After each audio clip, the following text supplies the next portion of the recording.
Hello everybody, I'm Den Haring. Welcome back to Fish Den 365 and welcome back to Topwater Tuesday. Today we're going to be talking about the Heddon Super Spook Jr. It's going to be a good one. You're going to check this one out.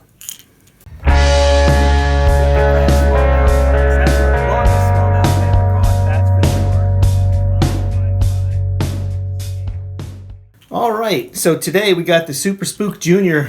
on the line. Previously, we talked about the standard Zara Spook, and one of the big differences between these two baits, besides the size, the Junior's a little smaller, is the hook arrangement.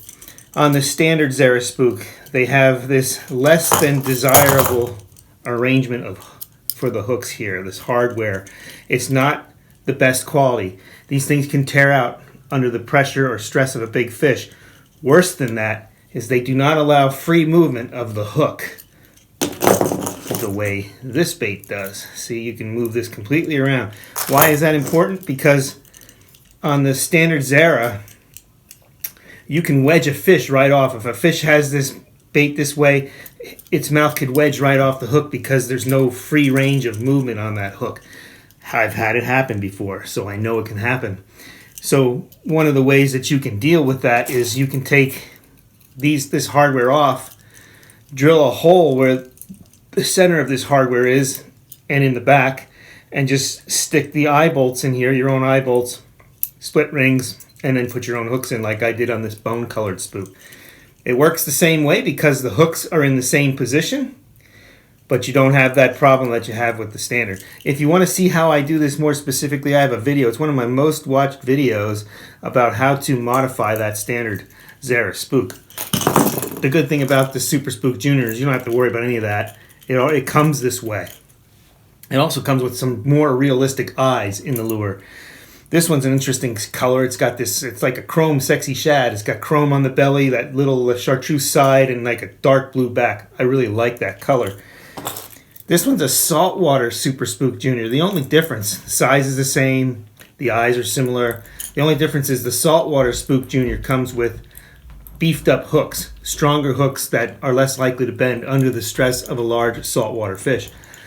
Regardless of the hook that this bait comes with, I changed them out to my favorite hook for these lures, which is the Gamakatsu EWG treble hooks. Now I use a size 4 on this smaller bait.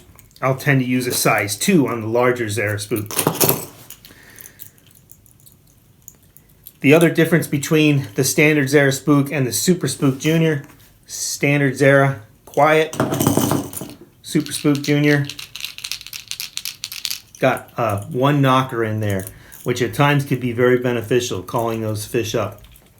I like this bait a lot because the size that it is, it catches all different sizes of fish. It's a great smallmouth bass lure, but it's not too small to catch big bass and big stripers as well. One of the reasons why I like this bait. The other reason why I like it is in the waters that I fish, the standard size of the bait fish, the alewife, are very similar to this. Beltsville, Wallen Paul Pack, Spruce Run, very similar size bait fish to this, so it's closer to matching the hatch, which is another reason why I like fishing the bait. Now, I like to use a topwater rod with this. It's a twitching rod, a rod that's meant for twitching topwaters. I like to use 20-pound braided line.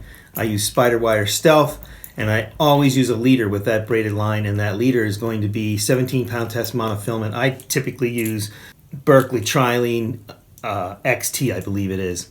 And you want to use monofilament. If you're using a leader, you want to use monofilament instead of fluorocarbon. If you're tying directly to non-braided line, you want to tie to monofilament and not fluorocarbon when you're fishing the Zara Spook. The reason for that is the monofilament tends to float on the surface. The fluorocarbon tends to sink, and so it can form a little belly in front of the nose of the bait, which the hook can catch onto, and then it fouls the bait and it doesn't work. Much less likely to happen if you're using XT monofilament line. That monofilament line stays on the top more. XT is pretty stiff, so it's not likely to get hung up on the hook, and you can fish this thing foul-free the entire day or night. Now, I like to fish this thing at night a lot. In the lakes that I fish come May and June, when the alewife spawn is on and everything's up there eating them, this is a good bait for that situation, and I like throwing it then. And I'm looking forward to throwing this specific one this year because I like this color. But it also works good on summer days in the morning and evening. This could be a bait that can catch them all day long as well, especially if you have a little chop on the water or if you have an overcast day or one of those days where you have heavy overcast and some drizzle on and off. Topwater could be dynamite in clear water in those conditions. The length of the leader that I like to use is I'll use a rod length in water that's not so clear, like Knockamixon. If it's clear water like Beltsville, then I'll tend to use 2 rod lengths of leader. When I'm retrieving this bait, I like to use, most of the time I just use a solid cadence all the way through.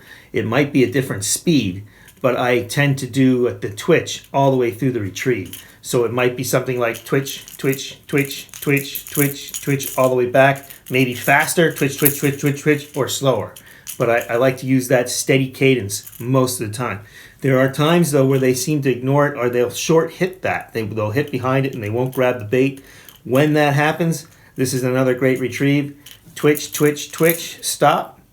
Twitch, twitch, stop again. And continue that stop and go. Sometimes they want that more crippled action and they'll just destroy it on the stop when you're doing it that way. So that's another retrieve technique that's always worth trying before you reel this lure back in and put something else on. Well, I'd really like to know your experience with the Super Spook Jr. Let me know what you think of it compared to the standard Zara Spook and how it's fished for you in the waters that you fish. Well, if you found this video useful and helpful, please give me the thumbs up. Don't forget to subscribe to the channel. That helps me get this out to more viewers. I'm trying to grow the channel. Share with your friends if you would. We've got some more content coming out very soon, so keep it tuned here. Hope to see you on the water sometime soon. Be safe, and as always, may God bless your fishing endeavors.